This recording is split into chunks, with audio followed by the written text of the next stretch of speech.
क्या है क्वेश्चन में देखिए, a molecule in a gas container has hits horizontal wall with a speed 200 metre पर second at an angle 30 degree with the normal। देखिए मान के चलो कि ऐसे कोई वॉल रहा होगा और गैस जी मॉलिक्यूल ऐसे आ रहा है और 30 डिग्री विद द नॉर्मल ऐसे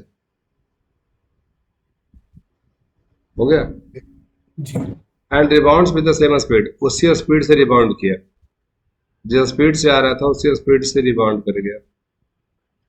it's is momentum conserved in the collision, is the collision elastic और इलास्टिक, ये सवाल है। देखिए मोमेंटम तो उसका कंजर्व हो जाएगा ना, क्योंकि वो मैं बताता हूँ, सुन लीजिए। पहली बात जी ये देखिए, is momentum conserved in collision, तो बात है किसका, बात है किसका कोलिजन, किसका कंजर्वेशन। तो मैं जवाब दे रहा हूं, उसको समझ लीजिएगा। ओके देखिए आंसर जैसे समझिए कि जैसे मान के चलिए कि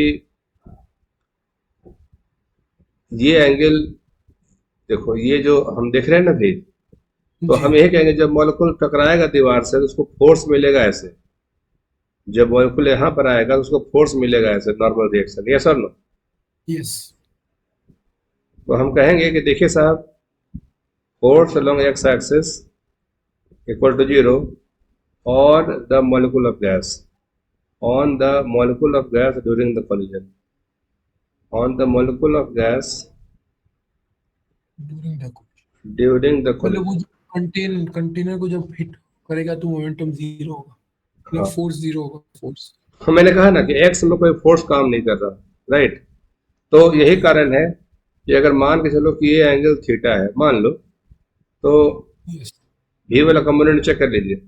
भी का कंपोनेंट जो इनिशियल होगा, सपोज ये कंपोनेंट सपोज आ रहा था भी से, जा रहा था भी डैश से, तो अच्छा सेम स्पीड तो बोल ही दिया है, तो अगर ये v है तो ये वाला एंगल कितना हो गया 30, तो ये हो गया v cos 30 और v sin 30, तो v sin 30 will be equal to v sin theta, same होगा, क्या सर नो। जी सेम बोलो होगा। क्यों सेम होगा सर, इसीलिए कि अगर एफ एक्स जीरो है, एफ एक्स जीरो है तो ए एक्स जीरो होगा, और ए एक्स जीरो होगा तो वी एक्स इनिशियल और वी एक्स फाइनल दोनों बराबर होगा। ये आप बता सकते हैं वाइन वी वी साइन 30 और वी साइन थीटा किधर है? हाँ सेम बिल्कुल, लाइन में, बीच बीच के लाइन बिल्कुल में होगा बिल्कुल, ना? देखिए देखिए मैं सिखा रहा हूँ। ये ऐसे लाइन था भी, ठीक है, जी और गौर अगर करें तो ये जरा ऐसे देखिएगा, ये एंगल है 30, देख लो, हाँ तो इधर जो आएगा, और वो यहाँ इधर। देख लो, यहाँ देख लो, जो इधर जाएगा वो हो जाएगा v sin 30, और जो इधर आएगा वो आएगा v cos 30। जी क्लियर हुआ। यस यस क्लियर हो गया। और जब लौटेगा ऐसे, तो ये देखिए, ये एंगल थीटा है, तो जो ऐसे होगा वो हो जाएगा v cos थीटा, और जो ऐसे है वो हो जाएगा v sin थीटा। बोलो हाँ या ना। जी हाँ तो ये हो गया V X initial equal to V X final, right. तो इसका यस मतलब v sin थीटा हर हाल में, ये वाला कंपोनेंट, मेरा कहने का सेंस ये है कि आप समझ लें, ये वाला जो ये वाला वेलोसिटी वाला टुकड़ा है वो तो नहीं बदलेगा। क्यों नहीं बदलेगा, क्योंकि एफ एक्स में मिला नहीं, तो ए एक्स जीरो होगा, ए एक्स जीरो होगा तो वी एक्स इनिशियल और वी एक्स फाइनल दोनों सेम होगा। तो इक्वल जी। अब देखिए ये कैंसिल हो गया इससे, तो थीटा की वैल्यू कितनी हो गई 30 डिग्री, राइट। तो इसका यस मतलब हुआ कि 30 से जाएगा भी, यहाँ तक क्लियर। Yes clear. अब आइए क्वेश्चन में, and want same speed, is momentum conserved in the collision. तो अब देखिए इसका दो आंसर है। अगर आप इफ मोलिकुल, एक मिनट ऐसे लिखिए, if molecule of gas, if molecule of gas is considered, is considered as a system, ठीक है। इफ जी molecule of gas is considered as a system, अगर आप सिस्टम मानिएगा, तो F external not equal to zero. क्यों, क्योंकि जब कोलाइड किया था तो उसको नॉर्मल रिएक्शन मिला था, और एफ एक्सटर्नल जहाँ पे मिल जाता है तो मोमेंटम कंजर्व नहीं रहता है. सो momentum of molecule, so momentum of molecule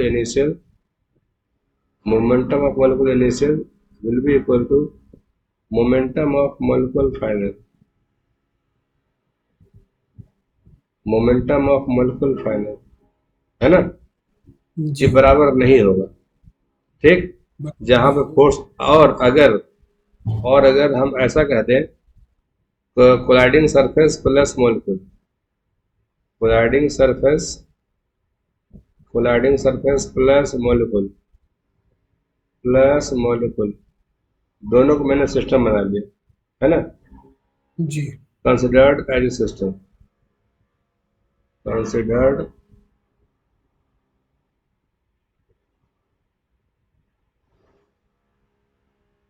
as a system. अगर हम इसको सिस्टम मान लेते हैं तब क्या होगा, then F external acting on this system equal to 0.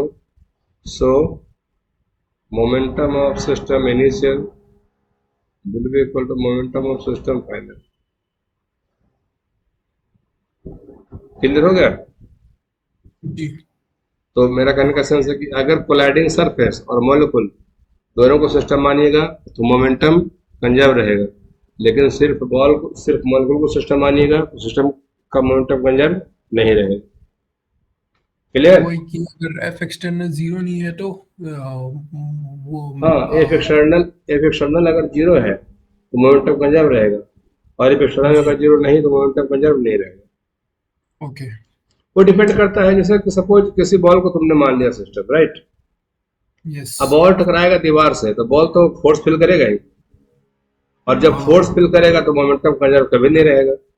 लेकिन बॉल और दीवार दोनों को मान लीजिए सिस्टम, तो अब तो जो फोर्स मिल रहा है वो इंटरनल फोर्स है. इंटरनल फोर्स मोमेंटम में कोई इफेक्ट नहीं करता, एक्सटर्नल फोर्स मोमेंटम को इफेक्ट करता है, राइट. जी ओके हो गया. जी हाँ हो गया. अच्छा, कोलिजन कैसा है तो बोलिएगा इलास्टिक, क्योंकि इलास्टिक कोलिजन में ही स्पीड सेम रहता है और एंगल सेम रहता है, तो ऐसा बोलिएगा ये आप स्पीड. इलास्टिक और इलास्टिक कोलिजन हाँ, में मैं सिखा डिफरेंस देता बता हूँ. दो. देखिए, अगर आने वाला स्पीड ऐसे सीखिएगा, अगर ये आने वाला स्पीड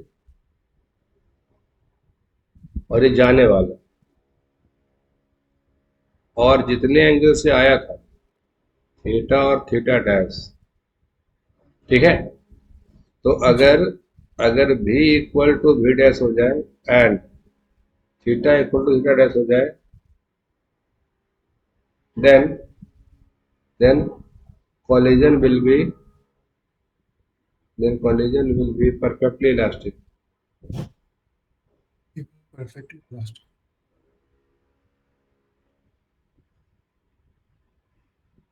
ठीक है. जी ओके. अब बोलिए, बढ़िया आगे.